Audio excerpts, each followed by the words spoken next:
Dave Rayburn, number 47, is back in line, having patched up his motorcycle. Oh, number 98, Wisekeel, has a problem off the line. I think something broke on that bike, built by the former national champion Randy Goss and tuned today by Randy's wife, Mickey Goss, handling the wrenches on number 98, while Randy takes care of his daytime job. He works for Roush Racing of car racing fame. We better get to the racing up front. 61, James Hart, is out front on the blue groove. 44 in yellow is Chris Kaiser in hot pursuit. 66 is Joe Roeder, the man I expected to go up and try out the top of the racetrack, and he's just kind of tiptoeing. He can't decide whether he wants to be down on the bottom or wants to be up on the top.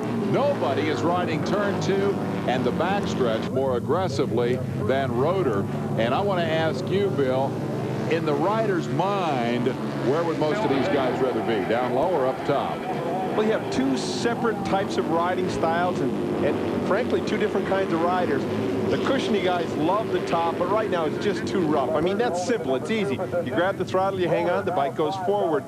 The inside guys, the groove guys, that's a finesse track. And right now, they're torn between the two. This track's evolving, and it's difficult to figure out exactly where you want to go. Roeder's staying up top, and I'm recalling the late 1970s when a kid named Scott Parker came along, a young man who loved to ride the cushion, who would always full throttle it around the outside given a choice, and who had to learn to ride the bottom. Were you part of the coaching that helped him learn how to get down on the blue stuff and go fast? Well, I'd like to say I took credit for that, but I can't. You know, he really matured, and he understood that maybe 80% of the races that are won are by the guy who comes off the inside on the last turn. Well, you saw a classic example there in turn 3 and 4 of the difference. Here's a move to the inside by Eklund, and he got Kaiser off that groove without ever touching him. There was a little force field around Jeff Eklund's motorcycle. He just kind of skated her down in there, and Kaiser knew he was there, slipped wide,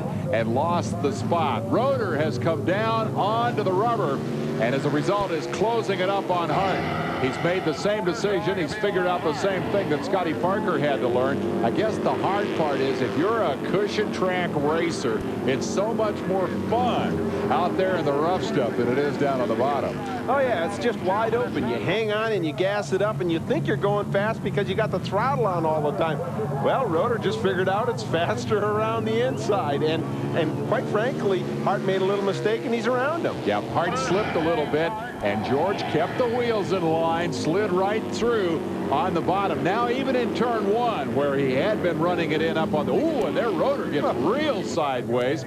Is that a setup thing? I mean, that motorcycle obviously down on the bottom was sliding around a whole bunch. You don't want to be sideways if you're going to ride the groove. You're right. On the groove, you want to keep the wheels in line and you want to keep it pointed forward and just gently apply the throttle and just keep it going forward. White flag, last lap.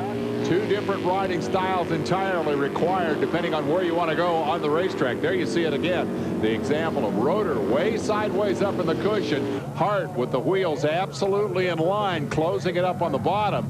But Roeder managed to gather it back up, get it back down on the blue groove, and it looks like Joe's going to win it. Oh, it may not have been pretty, but all that matters is getting to the checkered flag first, and he did that. Hart gets second, and Eklund will claim third. Also good for the transfer into the championship main event. Roeder would like to have had a front row start here. A lot of his Ohio fans have come across the border to watch him race today. Let's hear from him as we go trackside to Larry Myers. George, the key had to have been the switching of the lines down there between 3 and 4. Yeah, I see I wasn't making much time running up high there, so I decided to better get down on the groove, and that seemed to make the difference right there. I picked right up on James, and I think I slid around the top of him down here, and bike seems working pretty good. You know, the track's fast around the top for the first couple laps, and it goes away real quick, so main event will be interesting. You'll see a bunch of guys running around the top for about 2 laps, and everybody will be shuffling to get to the bottom, you know. They're going to be looking and experimenting while that's going on. Yeah, it should be a lot of fun. All right, it's always good to see a guy enjoying himself. Roeder is doing that. The fans are loving it. We'll be right back with more after this timeout. It's the first visit ever for the Grand National Bikes to the half mile at Goshen, Indiana. Stay with us.